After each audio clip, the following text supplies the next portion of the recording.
nice welcome back gift. Seniors at the Cooper Union for the Advancement of Science and Art in Lower Manhattan got quite the surprise today. They were told that their tuition for the year will be free. That saves them up to $44,500.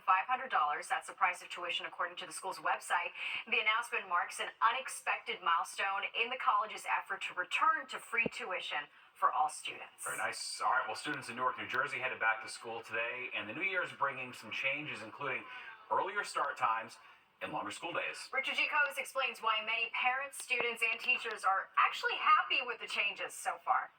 For sixth grader Jaden Perez, Tuesday was the first day of class and also the first day he got to finish his lunch. I got to finish it in time and also had time to clean up as well. Jaden attends the First Avenue School in Newark. Mom Arlene says she finally felt some relief that her son had enough time to finish his sandwich. I am happy about it then, because now you're going to have time to eat. New Jersey's largest district, made up of 40,000 students, returned to the classroom with an extra 20 minutes tacked onto their school day. School now begins at 8:15 rather than 8:25, with a dismissal bell ringing at 3:05 instead of 2:55.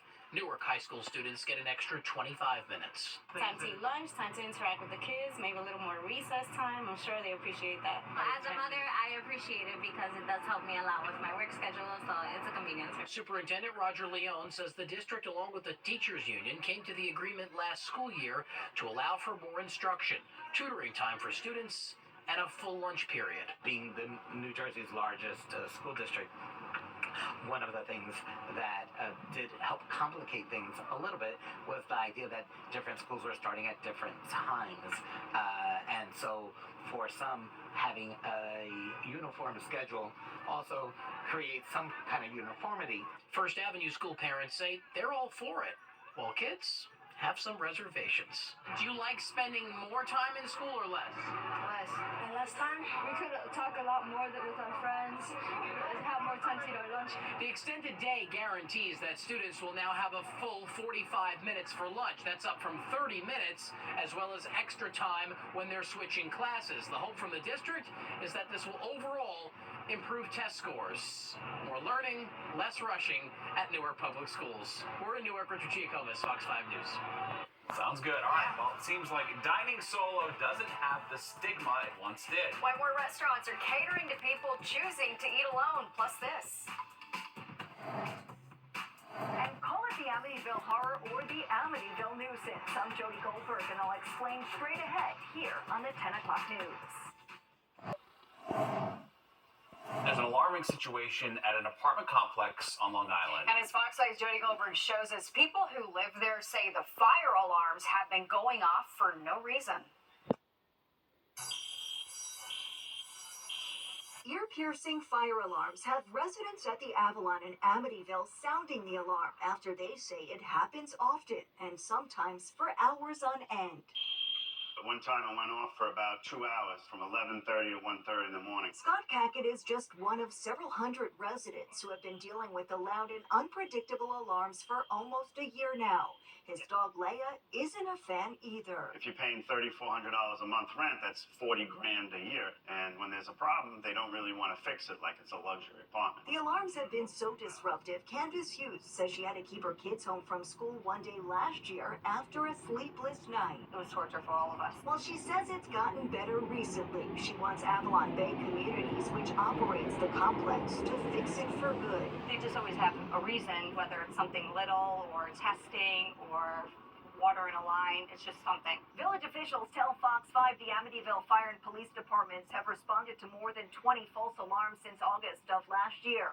And the concern is complacency in the event of a real emergency. We never know whether or not it's real.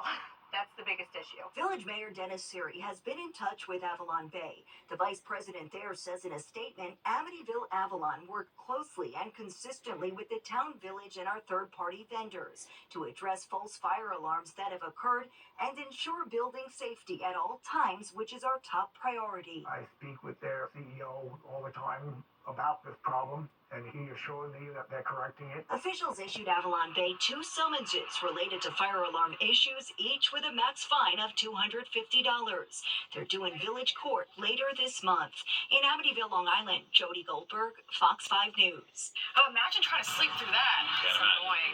Well, former New York Governor Andrew Cuomo will testify before the House's Select Committee regarding his response to the COVID-19 pandemic. Now, his appearance on Tuesday, September 10th, will be the first time he's going to testify publicly before lawmakers. However, back in June, he sat for a 7-hour closed-door deposition on Capitol Hill. For years, Cuomo has been scrutinized for his pandemic response. Well, now to the new questions over who's responsible when an underage child commits a crime. In the wake of several recent cases involving deadly car crashes, either parents have been charged or the victims have been pushing for them to be. Fox 8's Kendall Green has more. Tragedy among starkly similar circumstances is the thread between two grieving mothers more than 600 miles apart. One mom in Queens, New York. It hurt me to the core. Like, my heart is so broken. She lost her daughter, a 14-year-old passenger, Fortune Williams, in a crash in May of last year. And another mom in Grosse Pointe Farms, Michigan. There was a crash and your son didn't make it. I mean, I cannot. All I could say is no. Her son, 18-year-old Flynn McCrell, was also a passenger, killed in November last year. Police say both victims were riding with teen drivers, going more than 100 miles an hour before impact. Michigan police charged 16-year-old driver Kiernan Tague with second-degree murder as an adult, though he's still awaiting trial.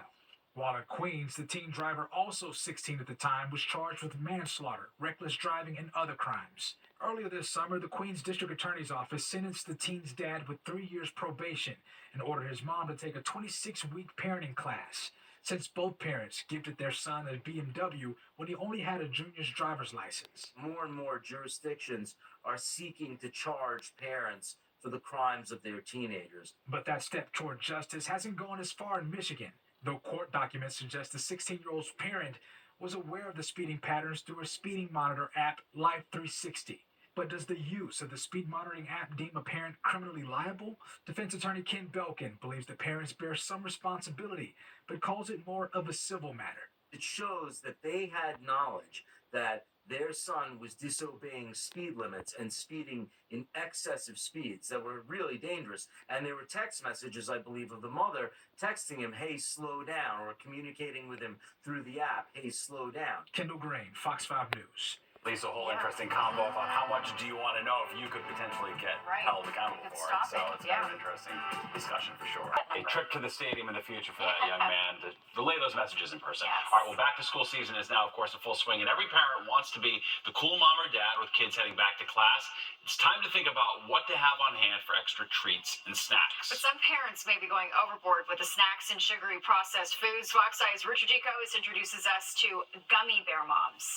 Freeze-dried Skittles, Jolly Ranchers. Let kids be kids. There are plenty of moms and dads who let kids be kids. But for the moms who can't help but give her kids sugar, well, she's getting her own nickname. Gummy Bear Mom is the mom who, does the Costco run, pantry stocked, fridge stocked, snacks. Yes, a gummy bear mom is the total opposite of an almond mom, according to a new TikTok trend. The gummy bear mom loves the pre-packaged snacks, the cookies, cakes, and of course, gummy bears. You don't give them any sugar? Not too much.